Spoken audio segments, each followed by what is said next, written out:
You're watching 11 Alive Morning News. 11 minutes of nonstop news starts now. Clashing between protesters and police over the future Atlanta Public Safety Training Facility. We're getting you caught up on what happened overnight and future plans for protests. Pausing to take care of mental health. This morning, Clark Atlanta launching a new effort to support the campus community after the death of a student athlete. Well, we're looking at very cool temperatures. We're down into the 40s, even some 30s out there as well. So you may have to start off with a light sweater or a light jacket. But this afternoon, you're going to want to take that off. Details coming up. Good morning, Gwinnett County. A lot of folks getting out and about. There's I-85 southbound at Indian Trail. Slow going, making your way in from Lilburn. First this morning, breaking news after police say they detained dozens of protesters overnight at the site of the new police and fire training center that's under construction. Just hours ago, the police chief shared new details and new videos showing the chaos. Molly Yoke is live with the latest. Ariana and Cheryl, police are calling them violent agitators, saying they took advantage of a peaceful protest and started attacking police and destroying construction equipment. Take a look at this video we got this morning at the site of the Public Safety Training Center. You can see police still out here this morning after last night. When you look at this video, you can watch as a large group of people that goes into the construction site. Police say the group acted as peaceful protesters before they changed into black clothes and started throwing things like Molotov cocktails, rocks, bricks, and fireworks at officers. Police say the group also set fire to and vandalized multiple pieces of construction equipment. Now, at last update, police say they detained 35 people last night. This morning, the police chief says we can expect to get an update on potential charges. Guys. We continue with your 11 minutes of nonstop news right now with an investigation into a shooting in Douglasville that left 2 people dead. The sheriff's office says it happened during a party with over 100 teenagers. A total of 8 people were shot. A family hosting a birthday party for their daughter said they ended the party around 10 o'clock because some kids were smoking pot. The family claims the shooting happened at the top of the cul-de-sac. That's when the children left. Something happened at the stop sign, a fight, and we heard gunshots after that. Anyone with information is encouraged to call the Douglas County Sheriff's Office.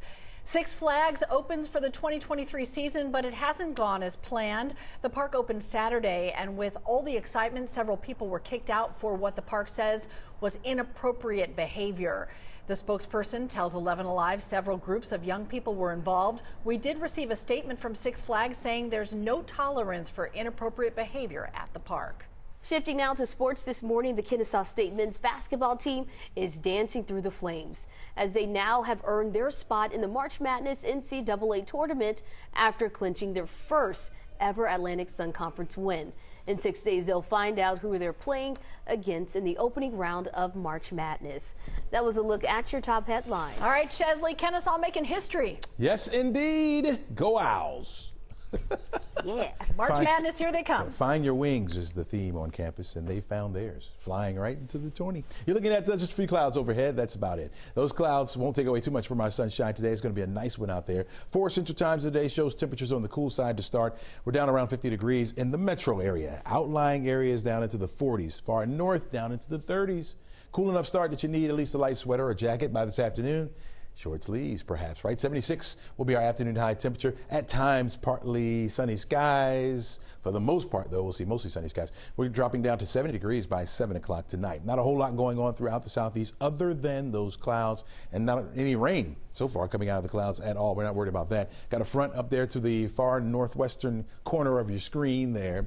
That will be making its way over toward the east and down toward us in the coming days. And so we have today, tomorrow, nice and dry, where by Wednesday, a few more clouds will start to move in and we'll have a very slight chance for an isolated shower. But that same system will cool us down as we head toward the end of the week as well. Here's our rain chance. Not today, not tomorrow, but by Wednesday, we got the 20% chance for the rain. 30% chance by Thursday, and then by Friday, look at that, up to a 60% chance. That's when another front will come in, bring us a little better chance for rain, but also drops our temperatures again as we head into the upcoming weekend. It is March, and typically for Georgia, yeah, you know it. It'll cool down. We've been experiencing a very warm February. In fact, we got up into the 80s a couple times, breaking some records. All-time warmest day in February ever we've recorded. And so some changes will come as we head toward March. March Madness is what we like to call it, for basketball and for the weather as well. You're looking at just a few clouds overhead at times. For the most part, though, we're going to stay nice and dry and sunny for today. Tomorrow morning when you wake up, partly sunny skies will be the call. Notice how the model trying to ring out a few showers, especially for the central portions of the state. I don't think that will even be the case. I think we're going to remain dry pretty much all day long, and those temperatures will be approaching the 80-degree mark once we head into Tuesday. By Wednesday, a few more clouds roll into the area. Again, we're watching or clocking a front as it moves down. I think a better chance for the rain. It's a low chance. It's about a 20% chance, but it won't come until we get toward the evening, I think. Just a few isolated showers possible, and that will carry us into Thursday, where we'll have that 30% chance for those scattered showers around. 76 today. Tomorrow, you're looking at 78, well above our average for this time of year. You know where we should be for this time of year? Closer to that 60-degree mark that we're going to hit by Thursday. In fact, 63 degrees is our average around this time of year. Well, 65 degrees on Wednesday, 60 by Thursday. By Friday, we're hitting 65. We'll have a 60% chance for a few scattered showers around. And then behind this front, we'll cool it down once again. Only 61 for the high on Saturday. Partly sunny skies will be the call. 57 for the high temperature on Sunday, which is where we'll be out at the Hunger Walk Run, supporting the Atlanta Food Bank. Come on out there, register and run, walk, support a good cause for our community. Continuing with your 11 minutes of nonstop news, it's been 2 days since a Clayton County baby went missing. So right now there is an active Maddie's call. Take a look at these pictures. Police say nobody's heard from 31-year-old Chaston Brinkley since he borrowed a pickup truck and took baby Iva Murray. The baby's 9 months old. The truck is a 2010 GMC Sierra with Georgia plate TCM 0250. Police say the last known communication with any family was Friday night at 11:30. Call police if you see them. All new this morning, Clark Atlanta University is taking a week to address mental health. Changing up their schedule in response to a student athlete who was killed near campus. Jaton Sterling was 20 years old. He was from Chicago and a sophomore on the baseball team. He was killed last Tuesday in the parking lot of the Like House Catholic Center. Christy Diaz is live for us with more. Christy, today's changeup will impact everybody on campus. The entire student body. Midterms were supposed to start today, but instead all of the students will have space to breathe and mourn the death of their friend and classmate. CAU president, Clark Atlanta University president Dr. George French sent out a statement on Sunday saying that midterms will now be postponed until after spring break to give the campus a moment to, quote, pause our busy schedules in order to begin to heal as a community. Jaton Sterling was a beloved classmate and friend. The university has designated today through Friday as wellness days for the entire student body. They'll begin the week with a chapel service today at noon, and grief counselors will be at the Student Center until 6. In the statement, the president also promised to give regular updates to improvements for their public safety and emergency protocols, something the students had been a little bit frustrated with. He also says that midterms will now begin on Monday, March 20th. Guys, back to you. Christy, thank you. New for you this morning, artificial intelligence is now being used at Emory to diagnose Alzheimer's and other forms of dementia. There are new efforts to change a common cognitive test at Emory University. It requires patients to draw a circle clock with a specific time, usually done with paper and pencil. But new software gives the test on an iPad. Artificial intelligence helps detect subtle changes that doctors can't always see. They say the earlier you catch a possible dementia diagnosis, the more treatment options there are.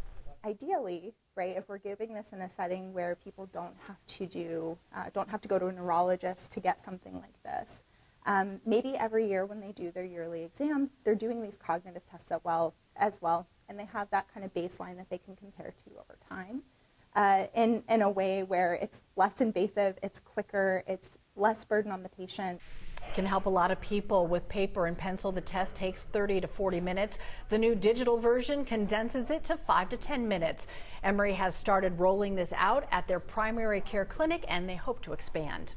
Coming up this morning on Today in Education and Influencing. In college classrooms across the country, students, they're learning how to use TikTok and other social media platforms to build an audience. At Duke University, a class of 35 students have collectively amassed 5 million followers, but the professor says it's about building an entrepreneurial platform. So how exactly are these students gaining all these followers? Savannah Sellers digs into this trend ahead on the Today Show. Well, if you're going out by noon today, you're looking at temperatures right around 69 degrees. We will have the sunshine around. It's going to be a nice day. Our winds out of the south about, I'd say 6 miles per hour or less for today. So it's going to be nice and calm out there. 76, your afternoon high temperature for today. Very pleasant evening for us. Looking good, too. By 6 o'clock, getting home, want to take the dog out for a walk. Look for partly cloudy skies. Temperatures right around 70 degrees. Change is gonna come. Tonight is the night. NBC is kicking off a new season of The Voice. This is the final season for the original host, Blake Shelton. We also have some new coaches in the red chairs, Chance the Rapper and Niall Horan from One Direction. Hey, it starts tonight at 8. You can watch right here on 11 Alive. I think it's interesting. Chance is giving some singing lessons as a rapper. He's in music, so you're right. music works. In the industry. Yes. Have a great day.